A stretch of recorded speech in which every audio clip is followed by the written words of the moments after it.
तर नमस्कार सगळ्यांना. कसे आहेत, बरे आहेत का? आय होप सगळे ठीक असतील. तर नवीन दिवसाच्या नवीन व्हिडिओमध्ये सगळ्यांचं स्वागत करते. चॅनलला नवीन कोणाला असेल तर सबस्क्राईब करा. तर बरेच जण विचारतात, काही पाऊस आहे का, पाऊस आहे का, पाऊस आहे का. तर पाऊस बघा, लग्नात अक्षदा टाकतो का आपण, नाही का, 2-3 वेळा टाकतो थोडे थोडे तांदूळ.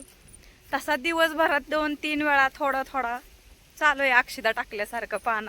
ते पाणी पा ह्याच्यावरती पिकावर थोडं थोडं असं शितळा शितळा मारल्यासारखं. आणि दिवसातून 2-3 वेळा तरी येतो.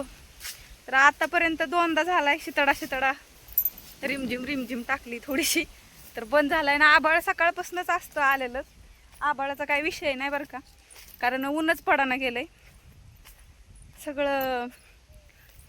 सगळीकडे बघा आभाळ. तुम्हाला मी दाखवते बॅक कॅमेरा. बघा आभाळ, एवढं आभाळ आलेलं आहे, तरी पण पाऊस काय कुठं पडा नाही. बघा ही सगळं काळं झालंय. इकडल्या साईडला आहे पांढरं थोडं, पण सूर्य दिसतोय का कुठं? सूर्य अजिबात नाही. 2-3 दिवस झालं सूर्याने. आमची मका बघा एवढाली झाली आता. कशी आली, चांगली आली का बघा. विमान चाललंय, विमानाचा आवाज येतोय. मकात गवत झालंय थोडं थोडं. आणि ही आमची बाजरी आता बघा एका उडाली झाली. मागचा पण व्हिडिओ बाजरीचाच टाकला होता मी, पण त्याचं काय सांगू का, आता औषध मारलंय खरं तर ह्या बाजरीवर. आणि गवत बघा कसं जळालंय इथं. आणि औषध मारताना मी इथं घरीच नव्हते, नाहीतर ब्लॉग टाकायचा होता औषध मारलेला. आणि औषध माझ्या सगळ्यात छोटे दीर आहेत ना, सगळ्यात लहान, तर त्यांनी मारलेलं आहे. औषध मारून पण 2-4 दिवस झाले, पण गवत काय जळालेलं कुठं दिसत नाही. फक्त थोडासा काँग्रेसांनी माना टाकल्यात थोड्या थोड्या. बघा तुम्हाला दिसतंय का, बघा थोड्याशा माना टाकल्यात. बाकी काँग्रेस तर हाय असाच आहे. दिसतंय का गवत? नाही तर तसं थोडंसं जळालंय बरं का, कारण लय गवत होतं असं, एकदम बाजरीपेक्षा पण गवत जास्त दिसत होतं. तर आता बघा असं जळालंय. आता बाजरी खुरपायला सुरुवात कधी करतात काय माहिती. मस्तपैकी आता गप्पा मारत बसतात घरी बायका. आणि मला असतं माझं काम, मी नाही त्यांच्यात जास्त गप्पा मारत बसत. बघा किती गवत जळालंय आणि गवत किती होतं. तर खुरपायला सुरुवात सांगता येत नाही बरं का. आता त्यांना घरचे सगळेच ओरडतात, भाऊजीन ते, की खुरपून घ्या खुरपून घ्या. आता उद्याच्याला तर यात्रा आहे आमच्या गावातली, तर उद्या तर काय होणार नाही आहे ना. उद्याचा ब्लॉग बघा नक्की, यात्रेचा आमच्या गावातला टाकेल मी. तर चांगली आली बरं का बाजरी.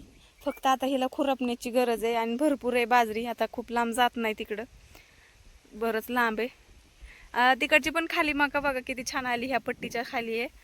तर चांगली आली ती पण मका, पण पावसामुळं काय होतंय काय माहिती, पाऊसच पडा नाही. इकडच्या साईडची पण दाखवते, तर आलेच आहे. तर म्हणजे सगळीकडे मकाच मका आहे. आणि ऊसाच्या 2 पट्ट्या आहेत का, त्या जरा रिकाम्याच आहेत, कारण ऊस खराब झालाय. एक व्हिडिओ बघितला तुम्ही एका पट्टीचा, दुसऱ्या पट्टीत काय आणखीन गेले नाही, ती तिकडच्या साईडला नव्हतं, इकडच्या साईडला एक ऊसाची पट्टी. आणि मी जो व्हिडिओ काढला होता ना, तो इकडच्या साईडचा होता, त्या चिचच्या तिथल्या पट्टीमध्ये.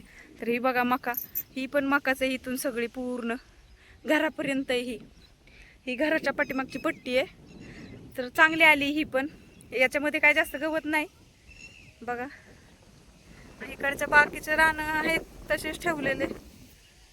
आता पाऊस जेव्हा येईल तेव्हा पेरतील त्याच्यामध्ये पण काहीतरी.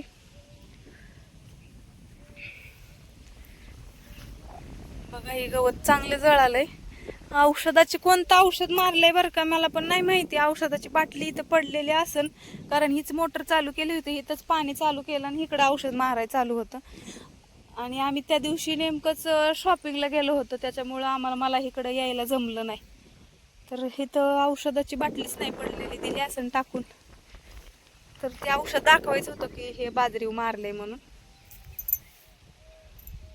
तर कशी आली आमची बाजरी कमेंटमध्ये नक्की सांगा. आमची रान कसं दिसतंय बघा. तर आजच्या पुरतं एवढंच. भेटूया उद्याच्या व्हिडिओमध्ये. गावातील यात्रा दाखवणार आहे मी आमच्या. तर उद्याचा व्हिडिओ नक्की बघा. बाय सगळ्यांना. किती छान दिसतंय वातावरण. बघू शकता